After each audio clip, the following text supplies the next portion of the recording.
Dad remarried after Mom passed. His new wife tried to replace her, then he betrayed me again.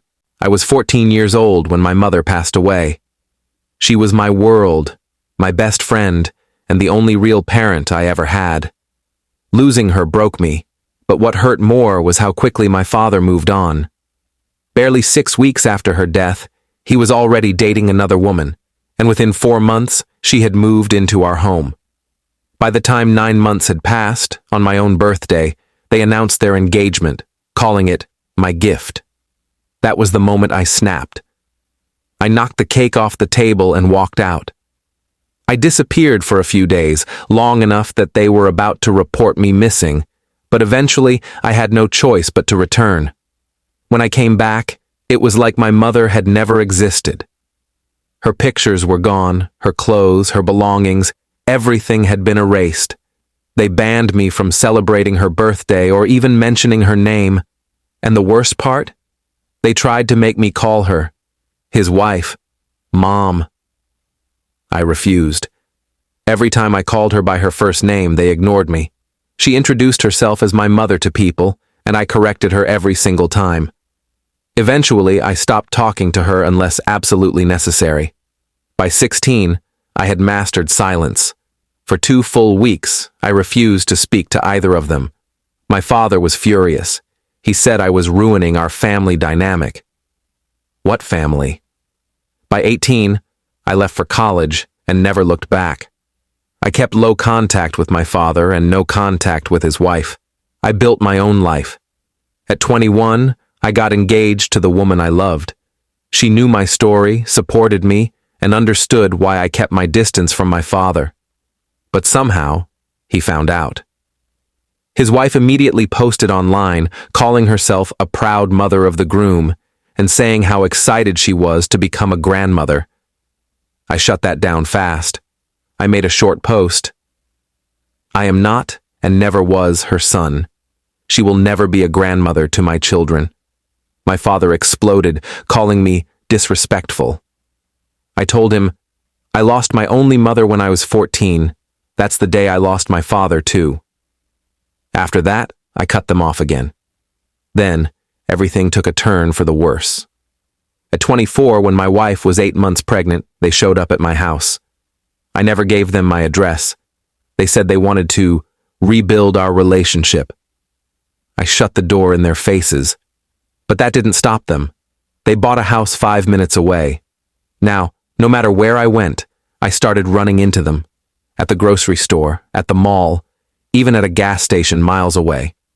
I knew they weren't showing up by accident. Then we discovered the leak. My brother-in-law, my wife's sister's husband, had been feeding them information about us.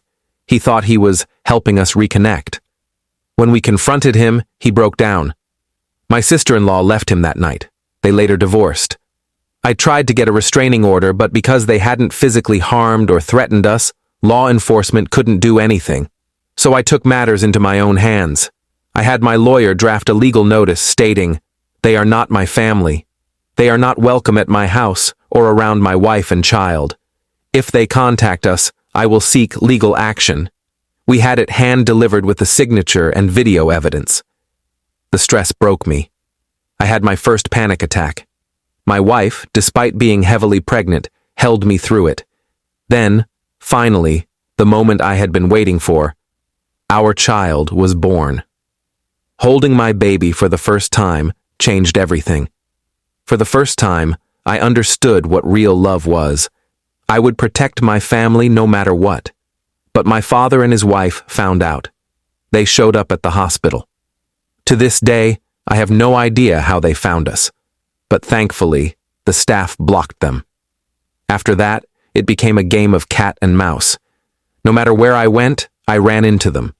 Law enforcement still said they weren't a threat. I knew I had only one option left. We moved. It was a nightmare, especially with a newborn, but my in-laws helped us relocate quickly. Now, I am finally free. But I'll always be looking over my shoulder, because I know that my past won't let go that easily. A past that won't let go. Part 2. It had been a while since we moved into our new home. a bigger place with more land, though it needed a lot of work. It was still baby-friendly, and with the help of our close-knit support system, we had been making it our own. I was doing 99% of the renovations myself, pouring everything I had into building a future for my family.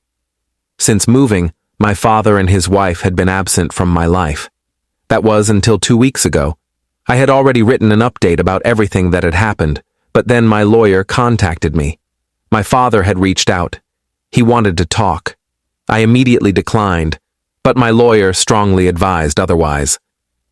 I think it would be in your best interest, they said.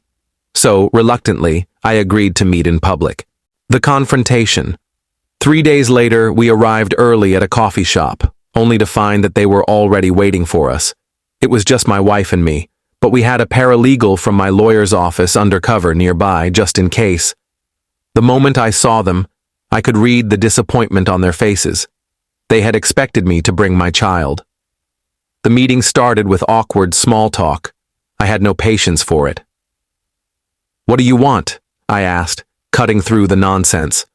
My father sighed heavily and got to the point. His health was failing. He had maybe 2 years left, at most. They pulled out scans, doctor's notes, test results, physical proof that time was running out. I sat there in silence, listening. But inside, I felt nothing. It was like hearing that an old neighbor or a childhood babysitter was sick.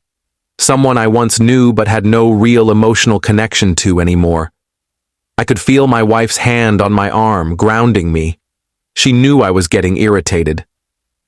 When they finished speaking, I said the only thing that felt appropriate. "I'm sorry this happened to you. I hope you get better." Then I stood up to leave. That's when his wife opened her mouth. "That's it? That's all you have to say? You owe it to him?" I didn't let her finish. Years of bottled-up anger exploded. I unleashed every single word I had been rehearsing in my head since I was a teenager. I reminded my father of how he owed me more than anything, of how he destroyed our relationship the moment he started thinking with his dick, how he tried to erase my real mother, the only mother I ever had, how he neglected me, overpunished me, and abandoned me emotionally. I ended with the words that had been in my heart for a decade. My real mother died when I was 14. Pretend I did too, because that's when you died to me. For a moment, they just sat there, mouths opening and closing like fish out of water. Then, my wife, who is barely 5'4", managed to pull back my 6'3", 200-plus pound frame before I could say anything else. She guided me out of there. When we got to the car, the weight of it all hit me. I had my second panic attack. My wife held me until I could breathe again. Moving forward.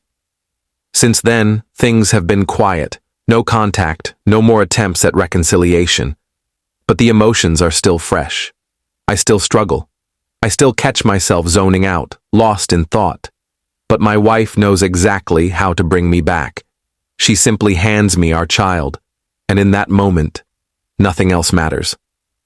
I am no longer a broken boy fighting for love from a man who never deserved it.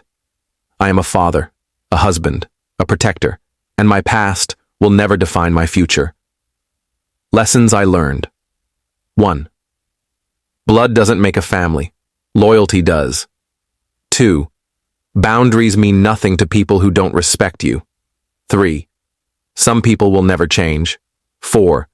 You don't owe anyone a second chance. 5. Your real family is the one you choose. Am I safe now? I hope so. Thanks for watching this video. Please like and subscribe.